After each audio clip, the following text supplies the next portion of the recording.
আসসালামু আলাইকুম, সবাইকে আমন্ত্রণ জানাচ্ছি নতুন আরেকটি রেসিপি দেখার জন্য। সেটা হচ্ছে ক্যারট ডিলাইট। ছানা আর গাজরের যুগলবন্দি যে এত টেস্টি একটা খাবার, সেটা আপনারা তৈরি না করলে বুঝবেন না। তো চলুন দেখে নিন কিভাবে এই মজার রেসিপিটি তৈরি করতে হয়।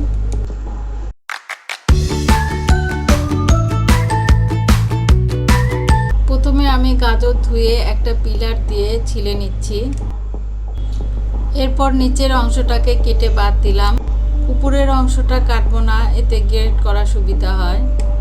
এবার সবজি গ্রেটার দিয়ে গ্রেট করে নিচ্ছি। আপনারা গ্রেটারের সবচেয়ে ছোট ছিদ্র দিয়ে গ্রেট করে নেবেন। গ্রেট করার পর এই উপরের অংশটাকে ফেলে দিতে হবে। এভাবে আমি গাজর গ্রেট করে 3 কাপ নেব। শুরু করছি মূল রান্না। চুলায় একটা হাঁড়ি গরম করে এর মধ্যে দিয়ে দিচ্ছি 2 টেবিল চামচ ঘি। চেষ্টা করবেন ঘি দিয়ে তৈরি করতে, এতে করে স্বাদটা অনেক গুণ বেড়ে যায়।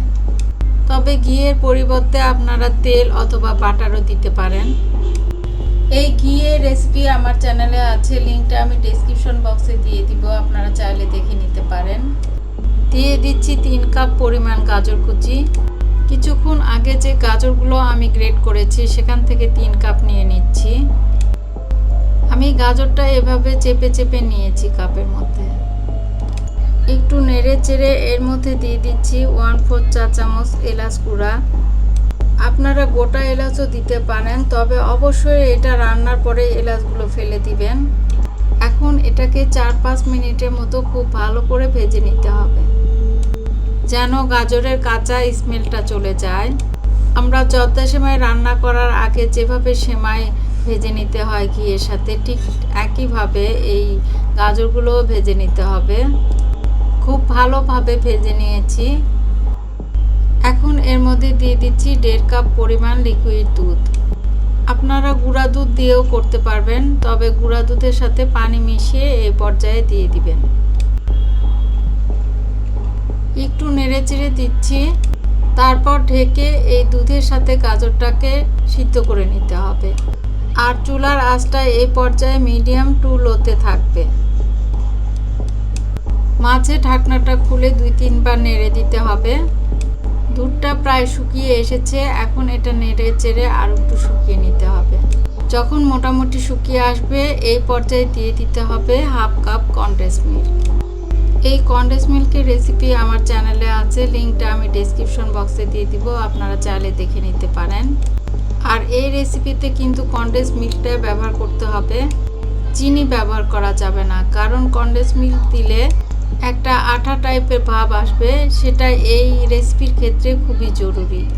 এই আঠালো ভাব না হলে আপনি রোলের মতো পেঁচিয়ে নিতে পারবেন না। এটা নেড়ে চেড়ে শুকিয়ে নিতে হবে।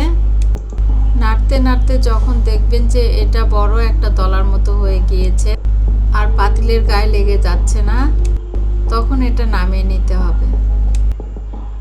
এবার একটা প্লাস্টিক র্যাপ বিছিয়ে এর উপরে গাজরের মিশ্রণটা ঢেলে নিচ্ছি। আপনারা প্লাস্টিক র্যাপের বদলে যে কোনো পলিথিন অথবা ফয়েল পেপারও ব্যবহার করতে পারেন। এবার একটা স্প্যাচুলা দিয়ে গাজরের মিশ্রণটা সমান করে বিছিয়ে দিচ্ছি। খুব ভালোভাবে সমান করে নিতে হবে, কোথাও উঁচু বা নিচু না থাকে। চারি সাইডে আমি প্লাস্টিক র্যাপের সাহায্যে সমান করে দিচ্ছি। খুব ভালোভাবে চারকোনা করে নিয়ে এটা এভাবে থাক। এখন আমি দ্বিতীয় লেয়ারটা তৈরি করে নেব। দ্বিতীয় লেয়ারটা বানানোর জন্য আবারও প্যান গরম করে এর মধ্যে নিয়ে নিচ্ছি 2 টেবিল চামচ ঘি। ওই একইভাবে ঘিয়ের পরিবর্তে তেল অথবা বাটার ব্যবহার করতে পারবেন। এখন এর মধ্যে দিয়ে দিচ্ছি 1 লিটার দুধের ছানা। 1 লিটার দুধের ছানা অনেক সময় 1 কাপের একটু কম হয়, আবার 1 কাপের চেয়ে একটু বেশি হয়। যতটুকুই হোক না কেন 1 লিটার দুধের ছানা ব্যবহার করলেই হবে। দিচ্ছি আধা কাপ পরিমাণ গুঁড়া দুধ, আর দিয়ে দিচ্ছি 1/4 কাপ কনডেন্স মিল্ক। এই ক্ষেত্রেও কিন্তু কনডেন্স মিল্ক ব্যবহার করতে হবে, চিনি ব্যবহার করা যাবে না। একটু নেড়ে চেড়ে সব কিছুকে মিশিয়ে নিচ্ছি। কিছুক্ষণ পরে এটা পাতলা হয়ে আসবে। চুলার আঁচটা মিডিয়াম টু লোতে রেখে এই পানিটা শুকিয়ে নিতে হবে। এটা তাড়াতাড়ি হয়ে যায়, তাই এভাবে নাড়তে থাকতে হবে। পানিটা প্রায় শুকিয়ে গিয়েছে। এখন এর মধ্যে দিয়ে দিচ্ছি 1 চিমটি এলাচ গুঁড়ো। এলাচ গুঁড়োটা দেওয়ার পর ভালোভাবে একটু নেড়ে চেড়ে নামিয়ে নিতে হবে। এটা কিন্তু খুব বেশি শুকিয়ে ফেলা যাবে না, না হলে এটা রোল করা যাবে না। এটা এখন আমি নামিয়ে নিব। গরম থাকতে একটা রোলের মতো করে নিব। খুব ভালোভাবে মথে মথে একটা রোলের মতো করে নিয়েছি।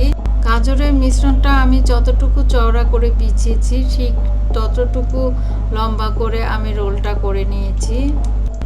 এবার আমি যে গাজরের লেয়ারটা রেডি করে রেখেছি তার এক পাশে কর্নার ঘেঁষে এই ছানার রোলটাকে বসিয়ে দিতে হবে।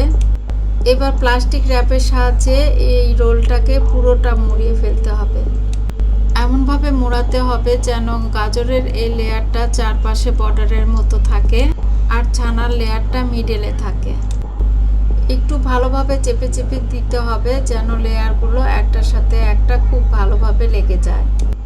এটা এখন অনেক নরম অবস্থায় আছে, তবে এটাকে সেট হওয়ার জন্য ফ্রিজের নর্মাল চেম্বারে রেখে দিতে হবে 2 ঘন্টা। আর তখন এই নরম ভাবটা কমে আসবে। খুব ভালোভাবে রোল করে নিয়েছি। এখন এটা ফ্রিজে রেখে সেট করে নিব। সো ফিরে আসবো 2 ঘন্টা পর। আমি ফ্রিজ থেকে বের করে নিয়েছি। 2 ঘন্টাতে এটা সুন্দর করে সেট হয়ে গিয়েছে। এবার এর উপর দিয়ে 2-3 টেবিল চামচের মতো গুঁড়ো দুধ ছিটিয়ে দিচ্ছি। আপনারা মাও ব্যবহার করতে পারেন। এখন একটা চাকু দিয়ে একটু মোটা করে কেটে নিচ্ছি। খুব সাবধানে কাটবেন, একটু বেশি প্রেসার কিট করে কাটলে শেপটা নষ্ট হয়ে যেতে পারে। আপনারা এই গাঢ় ডিলাইটটিকে নর্মাল বাইরে রেখে 2 দিন আর ফ্রিজের নর্মাল চেম্বারে রেখে 8 থেকে 9 দিন খেতে পারবেন। এটা খেতে কতটা মজার একবার ট্রাই করলে আপনারা বুঝতে পারবেন। আশা করি আমার আজকের রেসিপিটি আপনাদের কাছে অনেক ভালো লেগেছে। ভালো লেগে থাকলে লাইক, শেয়ার, কমেন্ট এবং সাবস্ক্রাইব করতে ভুলে যাবেন না। সবাই ভালো থাকবেন, আমার জন্য দোয়া করবেন। ইনশাআল্লাহ আগামীতে হাজির হব নতুন কোনো